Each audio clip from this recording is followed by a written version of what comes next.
Je m'appelle Henri Collet, je suis expert en mobilier depuis à peu près 15 ans maintenant. Je suis héritier de famille puisque j'habite l'Anjou. Mon père était dans la profession également avant, en tant qu'antiquaire et expert à la CNES. J'ai deux activités. La première, c'est que je suis artisan, je suis ébéniste restaurateur, j'ai un atelier en Anjou. Et parallèlement à cette activité de l'artisanat, je suis venu au commerce, au conseil, au courtage et à l'expertise, en rentrant dans la CNES, en réalisant un mémoire sur les sièges au décor de bois de plaquage en France au XVIIIe siècle. Cette jolie commode-là, certes une commode du XVIIIe siècle, qui est d'époque Louis XV, qui a un très joli galbe, un très joli cintre sur les côtés, on voit très bien le mouvement, on le retrouve en façade. Un décor qu'on appelle à pont dans la partie du bas, et un plaquage constant d'un bois de violette, fait partie de la famille des palissantes, des Dalbergia, mais un bois de violette avec un décor de marqueterie en croisillon et une très belle ornementation de bronze doré. Les bronzes sont dorés au mercure, peut-être redorés à une période un peu plus tardive que le XVIIIe, c'est probable. Dans tous les cas, c'est une dorure ancienne, je le certifie, au mercure. Alors ce meuble est estampillé de Pierre IV Migeon.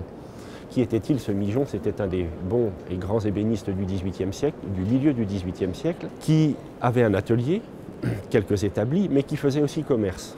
Et donc ce meuble, non, je l'ai acquis dans une collection privée, une vieille collection. Ce meuble, sur le plan technique, est assemblé et monté avec des vis de rappel.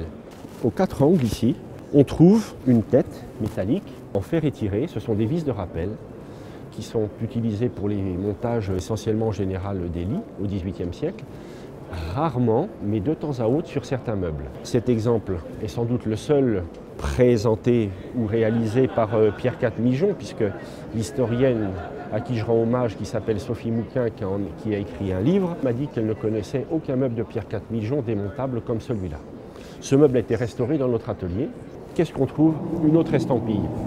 Une autre estampille d'un dénommé Duhamel, à l'intérieur d'une petite traverse à peine visible. Duhamel est un ébéniste qui reçoit sa maîtrise en 1750 aussi à Paris. Et à côté de cette estampille, on trouve le poinçon de la jurande, c'est-à-dire le J, le M et le E, qui est le poinçon de la corporation des jurés menuisiers ébénistes parisiens. Alors aujourd'hui, on en parle plus facilement, avec un réel plaisir.